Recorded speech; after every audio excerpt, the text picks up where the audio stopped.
I find observing the golden hour perfect practice for presence, integrated into everyday life.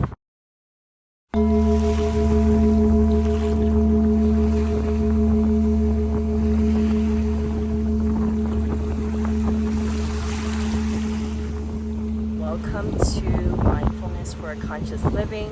I'm really excited to launch my first series called The Art of Watching the Sunset. I have been devoting my time during sunrise and sunset to really connect with myself, meditate, fully appreciate the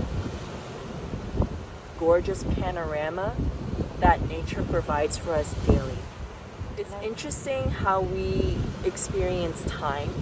When we feel like we have all the time in the world, you'll get bored or start taking things for granted. Can't really appreciate things. But when you know that your vacation, retreat, trip, for example, is coming to a close, it is such a great opportunity to fully be present, savor, without feeling FOMO. I feel FOMO, but I have to really observe that and be like, yo, I'm in charge.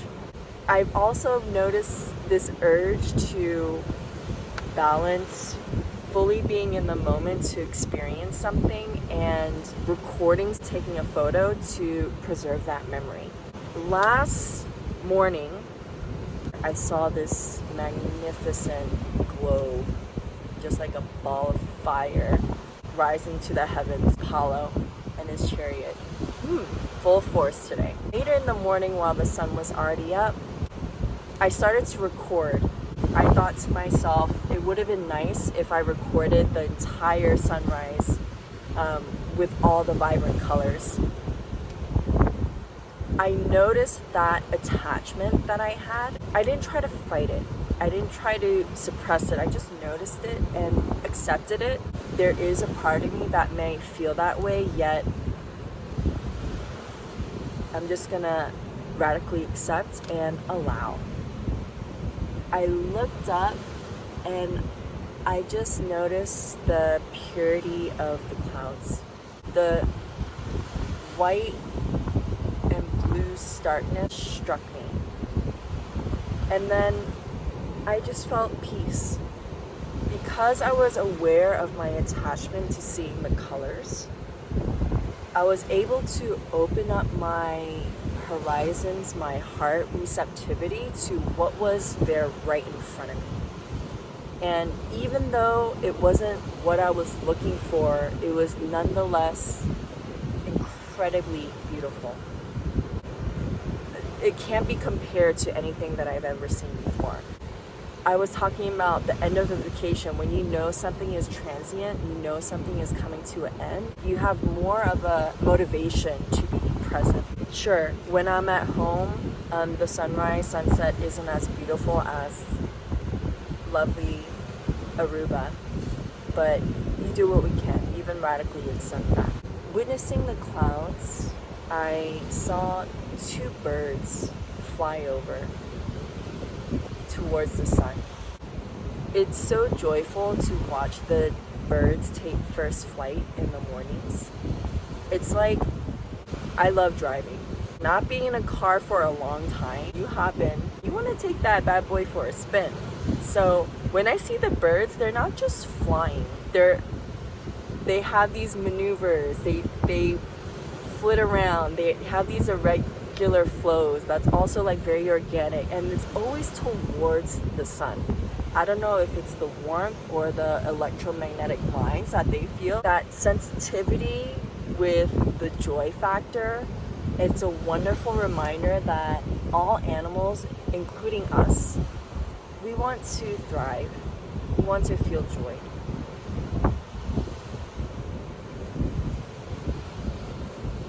It was like a rainbow of peace that entered my heart, that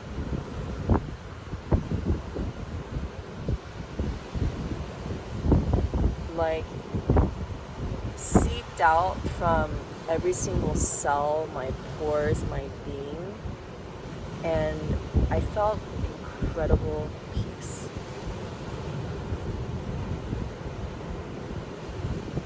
I'll get into conversations with people about spirituality, or to me it's just connecting and communing with something greater than yourself. Why practice spirituality? Why believe that there is consciousness or a God, divine energy, an order to nature, to all things? Form the universe as a fractal that has multiple dimensions of the core identity. To me, that's God consciousness, or divine law, if you want to take the Hermetic route, that manifests in many levels in our planes.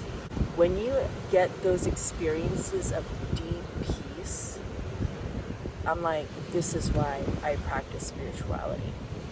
I believe it was Nina Simone who had an interview, and they asked something along the lines of, when you sing, how do you feel? What's going through you? And she said something like, it's the one time where you don't feel any fear.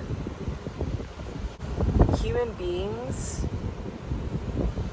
with the absence of fear, allows you to be receptive, turn into a cup,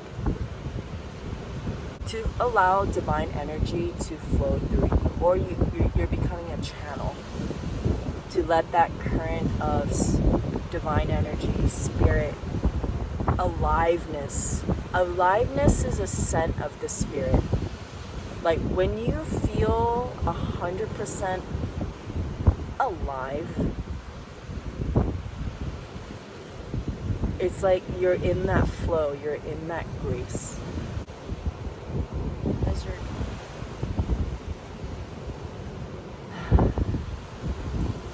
then shortly after, the rainbow of the white birds.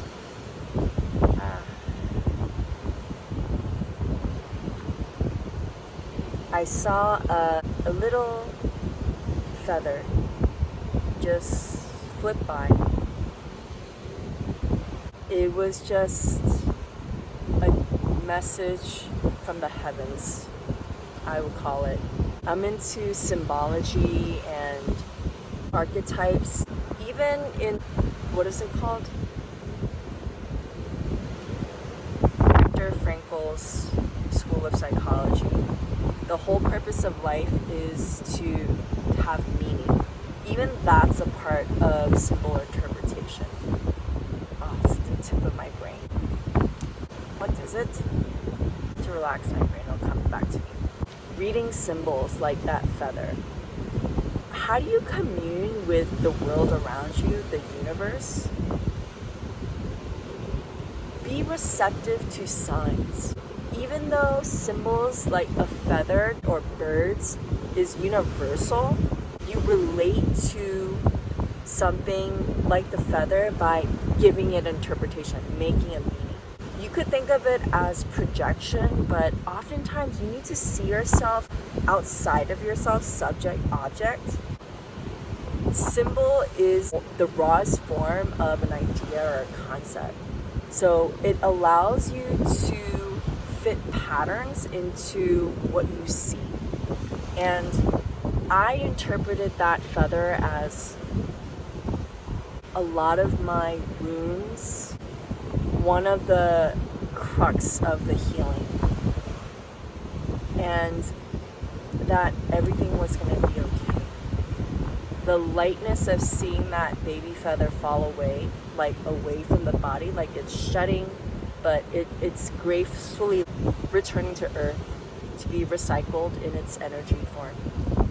All I can say is tremendous peace. If you made it this far in the video, thank you. I invite you to develop a practice, whether that's being fully present during the golden hour or anything else in your everyday life that you can integrate to practice presence, to savor, to feel alive, to feel that aliveness within you, just to be aware of that. And if you don't know where to start, it's the easiest thing. I got you. All you do is breathe. when your intention is wandering, like start thinking about work or things you have to do, meal prep, what have you, watching the sunrise, just return to the anchor of your breath, right to the gates of your nose. Fully present of your breathing is an excellent way to save your life and to be alive.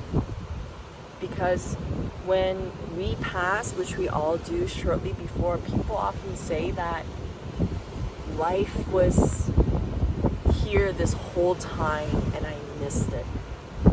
So don't miss out on the flow, the river of life. There's this dude that always walks here to show you a picture. These beautiful Dobermans. They're so happy.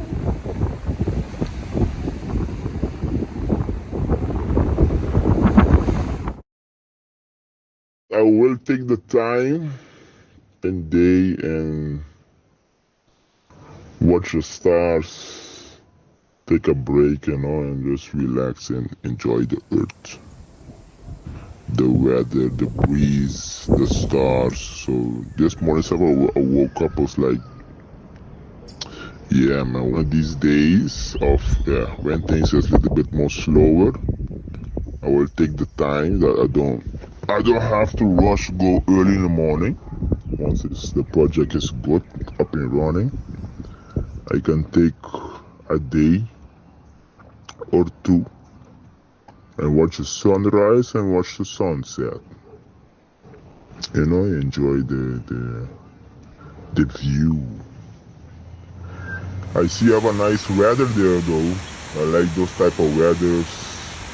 I would like to, how you say, experience it. It's nice. So it's like mostly these things and that you're experiencing there that you're like, ugh. For me, it's like, I would like to experience it for a while, stuff like that. Yep. I